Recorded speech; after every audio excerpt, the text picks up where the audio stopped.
You weren't betrayed by an enemy. You were betrayed by something far subtler, something softer. A warm smile at the perfect time, a kind word that seemed like salvation, a gaze that felt like safety.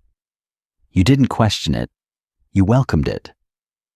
Because the world conditioned you to, it taught you that goodness gets rewarded, that kindness invites kindness, that if you're patient, honest, and real, the world would meet you with the same integrity. And so you gave, openly, fully, believing that one day that same light would be reflected back. But instead, you're sitting in the quiet aftermath, surrounded by the debris of hopes unraveled. Your heart, not broken in one swift strike, but unraveled by smiles that stole. Your mind, not bruised by violence, but by silence, by unmet expectations, by the slow drip of disappointment. You're not naive. You were trained to believe sincerity was a shield. You believed if you were good, you couldn't lose.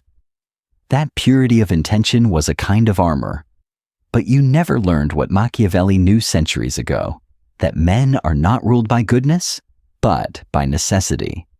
People don't remain because they love. They remain because it serves them. They linger because they're not questioned. They thrive in your silence, in your predictable kindness. And when your resources are drained, when your presence has been fully consumed, they vanish. No warning, no closure. Just absence. And you're left wondering if your kindness was weakness, if your warmth was a flaw, if maybe you were simply not built for a world as sharp as this one. This is not a comfort video. This is not another motivational piece urging you to be your best self. This is war. A war many never realized they were part of until their peace was gone. This is for the ones who have been bled dry by their own openness, the ones who gave too much, forgave too quickly, and became too easy to access, too easy to read.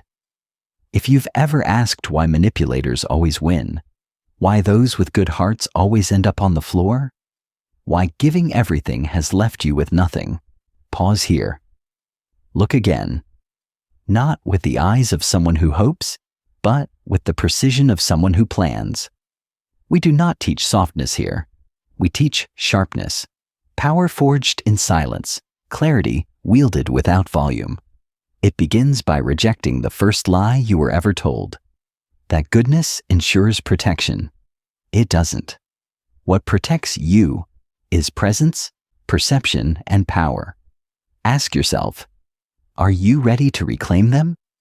This kind of betrayal doesn't leave bruises. It doesn't bleed, but it fractures something within you. Quietly, subtly. It's a wound that whispers instead of screams. It festers in stillness because we're taught to name it strength. You appear composed, calm. They assume you're untouched. They admire your stillness and call it peace, but they never see what it cost to remain that still. They don't know how many pieces you lost just to appear whole. You have been touched too many times to count, not by harm you could see, but by the erosion of your essence, by those who leaned on your empathy until you had none left, by those who treated your loyalty as blindness, and worst of all, you let them. Not out of weakness, but because you held on to hope. You believed people could change. You thought if you stayed soft, they would too. You trusted that kindness would protect you. That understanding would earn you peace. You showed up every time, hoping someone would finally show up for you.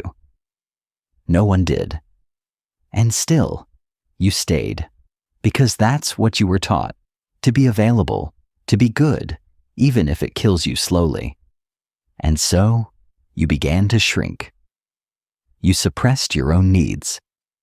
You became the quiet one, the peacekeeper, the forgiver, the one who never asked for too much, the one who stayed even when no one noticed your quiet descent.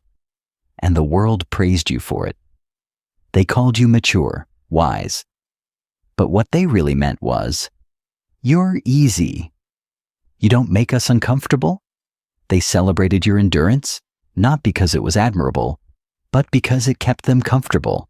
So you buried their pain and your own. You wore strength like armor, but deep down, something was breaking. Because strength isn't about silence. It's about clarity. It's not about staying through pain. It's about knowing when to leave. Machiavelli would have told you the truth. If keeping the peace costs your soul, it's not virtue. It's surrender. So ask yourself, how many times have you surrendered? Not on a battlefield, but in moments that chipped away at who you are. Every time you swallowed your truth in conversation, every time you recognized a pattern and still chose the same role. Why? Because you were afraid. Afraid of being too much, afraid of the silence that might follow your boundaries, afraid of becoming the villain in someone else's story. But look closer. Who has been the villain in yours? Who has thrived on the version of you that never fought back?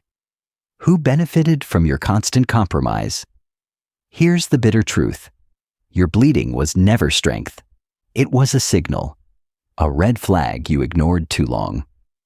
Endurance without recognition is not love. It's self-erasure. This is your permission to stop. Stop performing peace for those who depend on your silence. Stop making yourself smaller so they can feel taller. Stop mistaking availability for virtue. Let them say you've changed. Let them call you cold. That's what people say when they lose access to your compliance. You are no longer their reflection, their balm, their emotional sponge. You are something new now, something heavier, sharper, but unbreakable. You are sovereign. And here's the thing. It was never just you. This wasn't random. It was engineered. You were trained to lose, not through violence, but through a system that preyed on your virtues. From the time you could speak, you were rewarded for being agreeable, for saying yes, for staying quiet when things felt wrong. Every time you smiled through discomfort, you were praised. Good job, they said. You're so mature. What they meant was, you're manageable. You were taught that comfort equals connection, that if you made people happy, you'd be protected. That likability is safer than respect. And so, your nervous system adjusted. You absorbed the rule no one ever said out loud. Don't make things difficult. And now you flinch at confrontation. You apologize for your tone even when you said nothing wrong. You over-explain, hoping to be understood. But that's not personality. That's programming. And the world doesn't just accept that programming. It rewards it. We glorify self-sacrifice. We revere the bigger person. We praise those who give endlessly until they ask for something in return. You think they love your goodness, but what they really love is your predictability. Machiavelli understood what modern psychology is still unpacking. He who reveals his intentions has already surrendered. Transparency is currency, and you've been giving it away too freely. Every time you explain your pain, justify your boundaries, or map your emotional journey to someone who hasn't earned it, you're handing over tools that can be used to dismantle you. Not everyone who mirrors your feelings is trying to connect. Some are trying to read you, to measure your moves, to chart your next step. Because if they can predict you, they can control you. And if they can control you, they can use you. It's not always malicious. It's often unconscious. People gravitate toward what they can influence, even when they call it love. Once they understand your rhythm, they test it. They push, pull, disappear, then return. Just enough to keep you hopeful. And you stay. Because you want to believe it's love. Because you've been taught to look for the good, even while drowning in the bad. But let's be clear. Clarity is not cruelty. Boundaries are not betrayal. And becoming unreadable is not deception. It's defense. When you stop narrating your every step, no one can script your journey for you. When you move in silence, no one can anticipate your next move. And if they can't read you, they can't play you.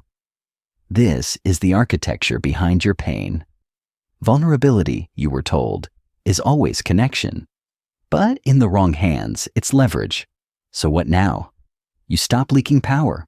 You unplug the machine. You speak with restraint. You move with intent. You stop mistaking exposure for intimacy. Machiavelli didn't endorse cruelty.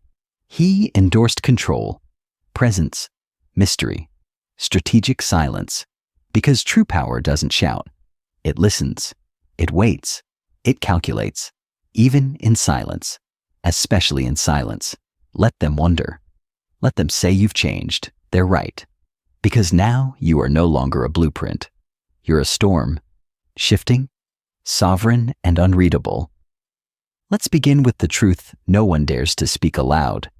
You were trained to betray yourself. Not in one dramatic moment of collapse, but gradually, subtly, so imperceptibly that the betrayal looked like maturity, like compromise, like love. You apologized for needing too much. You silenced your instincts to avoid conflict. You folded yourself into smaller, more palatable shapes because someone told you that was wisdom. You kept giving while losing yourself in the process, believing that your endurance would one day be appreciated. But what the world applauded wasn't your strength. It was your surrender. It wasn't your depth they valued, but your willingness to be shallow when needed. You became a quiet stage for other people's chaos, applauded not for your truth, but for your absence of resistance. That applause, it was never about your goodness. It was about your convenience. And this is where the distortion begins.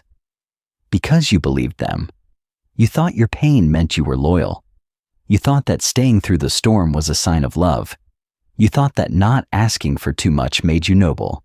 But slowly, you forgot what your own voice sounded like.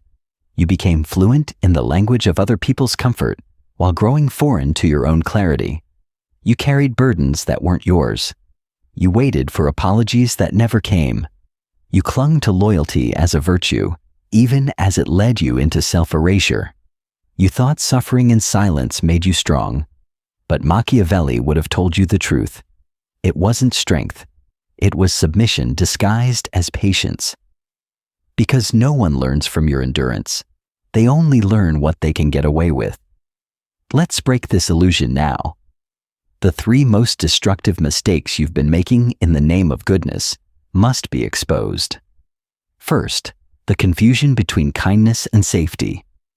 You were taught that niceness would shield you, that being pleasant, agreeable, soft-spoken would prevent others from hurting you. But kindness without boundaries is not a shield. It's a target. And they don't respect your softness. They respect your limits. No one values what they can access without consequence. You were taught to be likable. Now it's time to become unmanipulable. Let your presence remain warm if you choose, but let your access be earned, not granted by default. Second, oversharing. You've confused vulnerability with bonding. You believe that if you spill your truth, your wounds, your fears, people will respond with understanding, protection, loyalty. But that kind of transparency, without discernment, is not connection. It's self-exposure without defense. When you give someone a complete map of your heart too soon, they don't always use it to navigate. They sometimes use it to control. Machiavelli called it a fatal error. To reveal your intentions too early is to offer your enemies a knife. So next time you feel the need to explain your feelings in detail, pause. Let silence speak. Let mystery guard you. Let them earn your depth instead of assuming it's theirs by right. Third, the belief that endurance equals loyalty. You've been told you're strong because you stay, because you tolerate, because you forgive. But staying in what doesn't grow, in what doesn't honor you, isn't strength. It's slow decay. You think that if you keep absorbing pain, it will eventually stop. It won't. It only escalates. People don't change when you endure them. They change when they believe they might lose you. Loyalty without consequence teaches them there's no line they can't cross. Endurance, when not matched by reciprocity, is not virtue. It's emotional suicide in slow motion. So where did you learn this? Who taught you that good means silent? That speaking up is betrayal? That asking for respect is somehow selfish? Who molded you into someone who confuses being walked over with being wise? Maybe it doesn't matter who. What matters now is that you see it for what it is: programming. And you are not obligated to continue it. You are not here to be the strong one if that strength is hollowing you out. Machiavelli once said, "Never do your enemy a small injury. If you strike, strike with finality." That doesn't mean cruelty. It means clarity.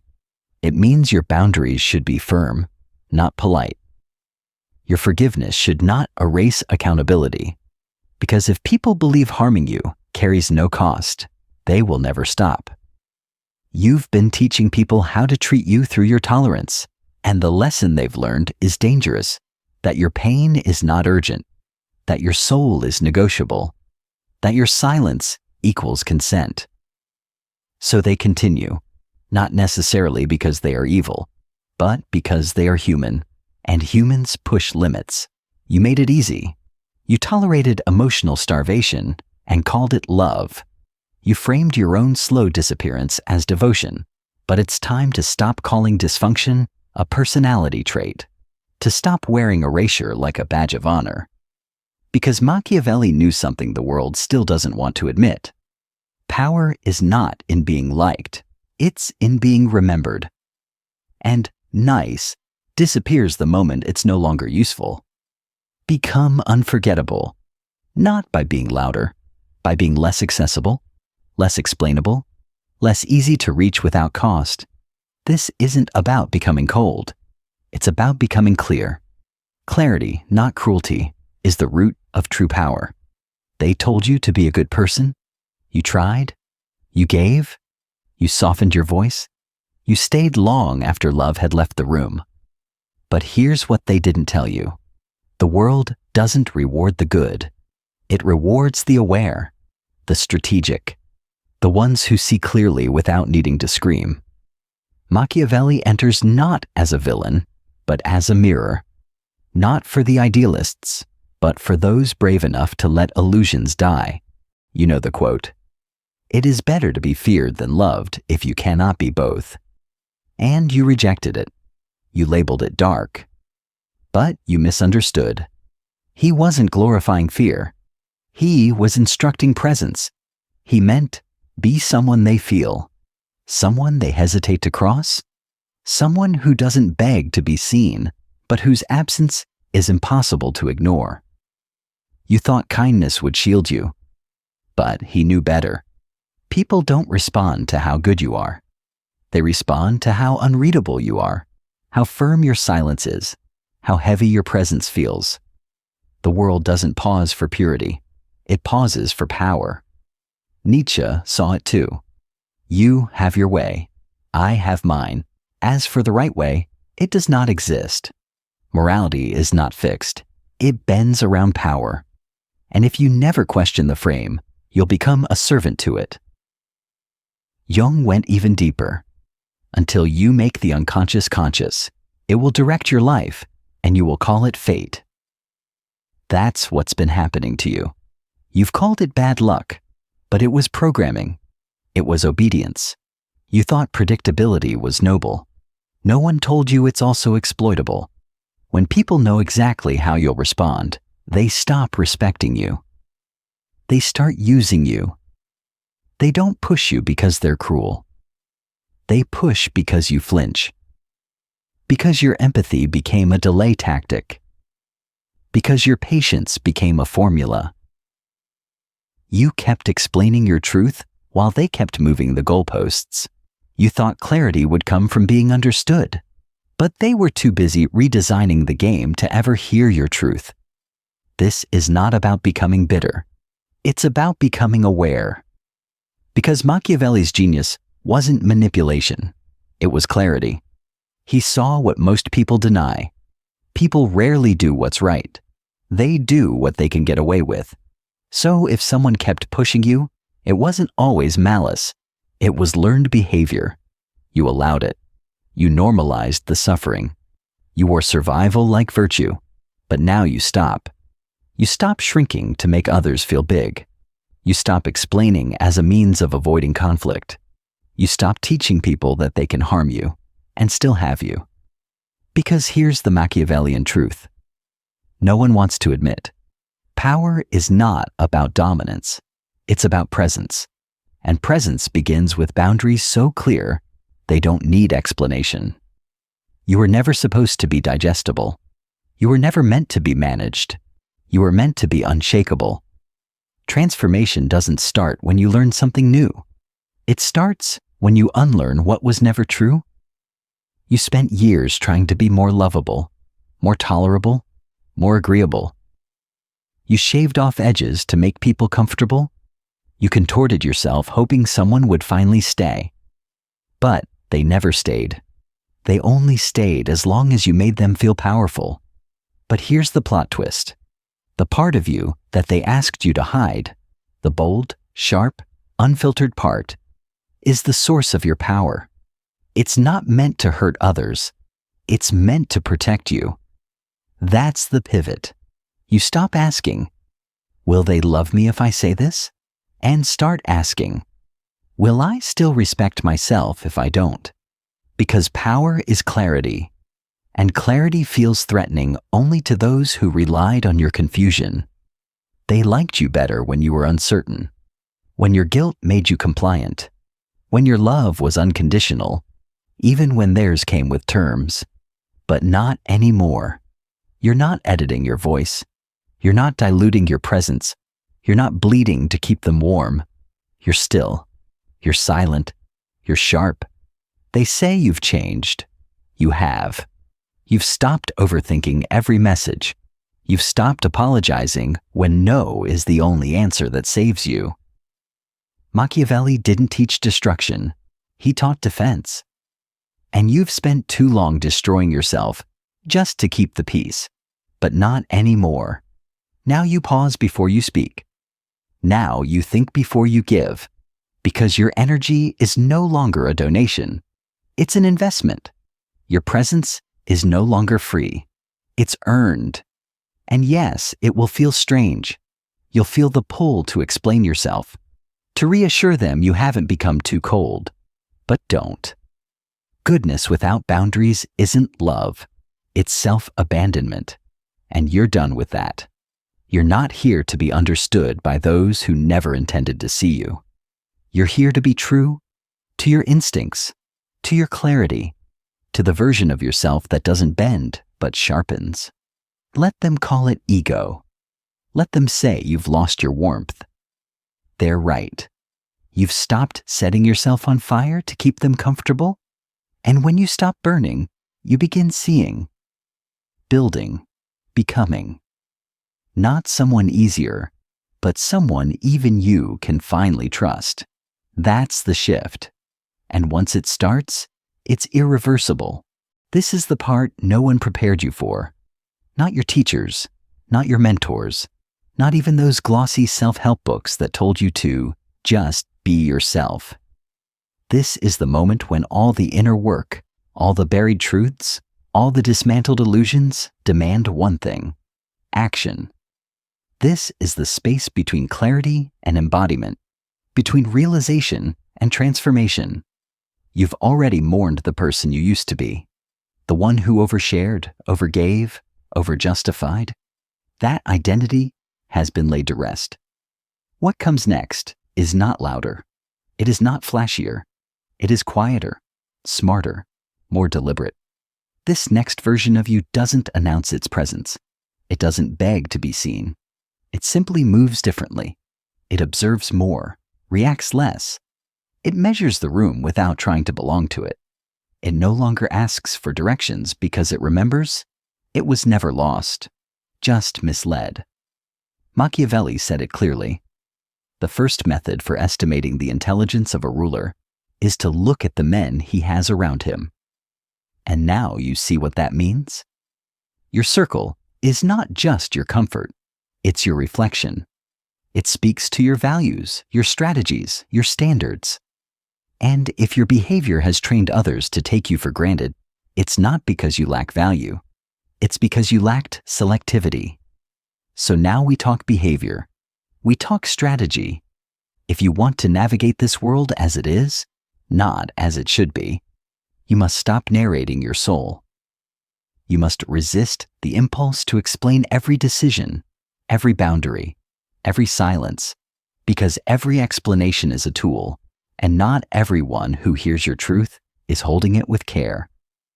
Every time you declare your next move, you make it easier for someone to intercept it. Stop broadcasting. Stop giving away your power disguised as transparency. Let your silence speak. Let your distance become your message. Let your absence echo. Your withdrawal doesn't need justification. It is its own declaration.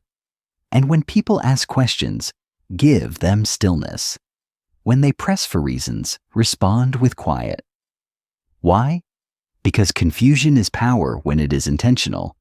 Because misdirection is a form of protection.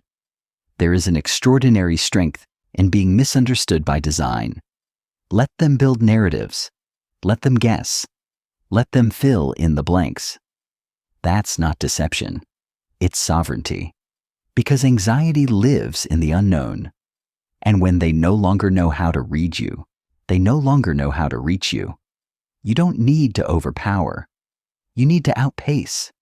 Let them chase shadows while you move with precision. Let your silence become the disruption.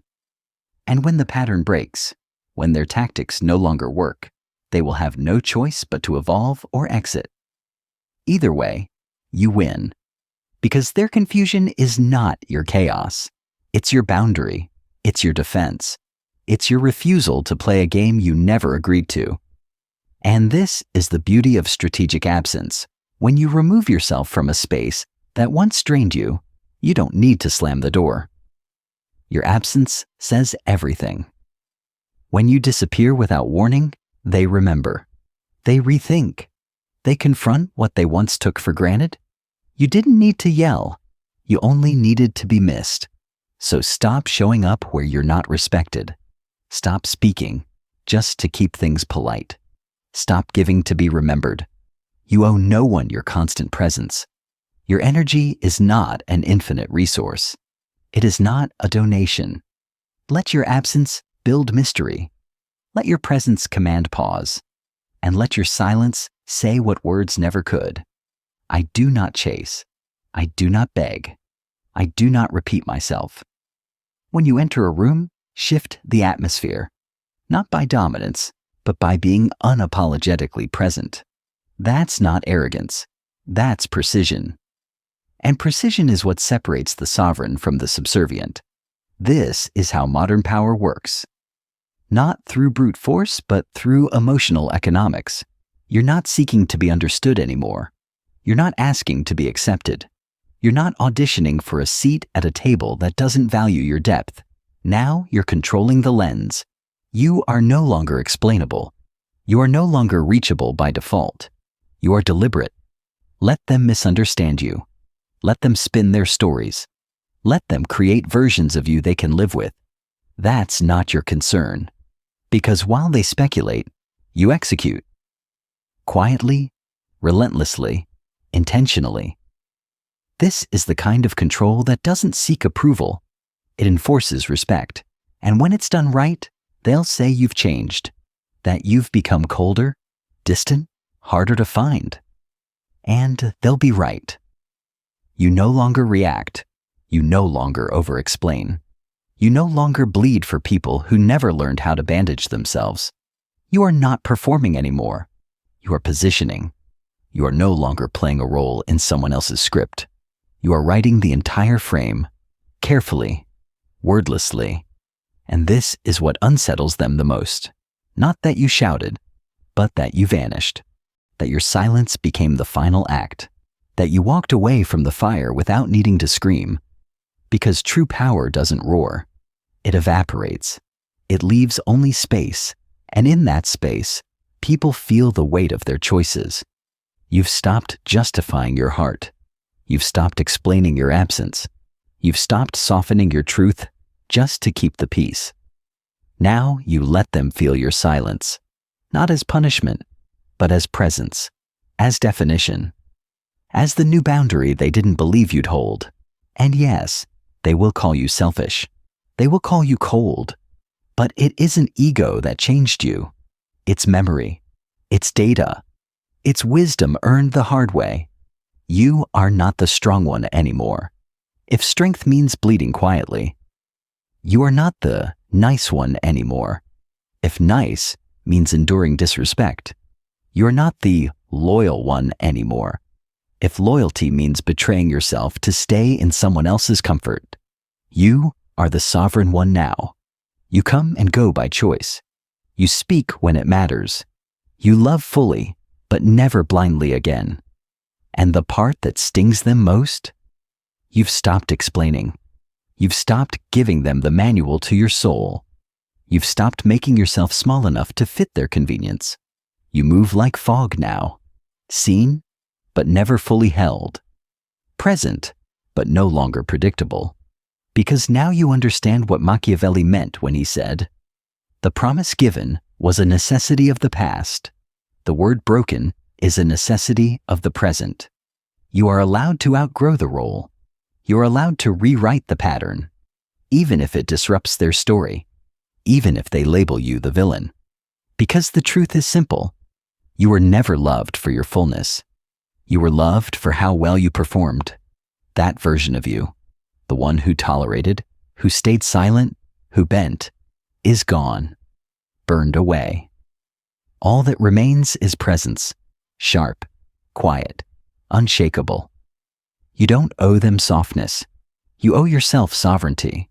You don't need to be seen to be powerful. You don't need to be liked to be respected. You don't need to be available to be remembered. The new face of power doesn't chase. It doesn't explain. It doesn't beg to be chosen. It disappears. And the room adjusts. You are not here to be digestible. You are not here to be understood by those who refuse to listen. You are not here to be chosen by those who never saw you. You are here to be sovereign. There is a kind of silence that isn't absence. It's ownership. There is a kind of stillness that doesn't mean detachment. It means you've stopped handing out access like apology. You no longer explain your standards. You embody them. You no longer plead for respect. You expect it silently.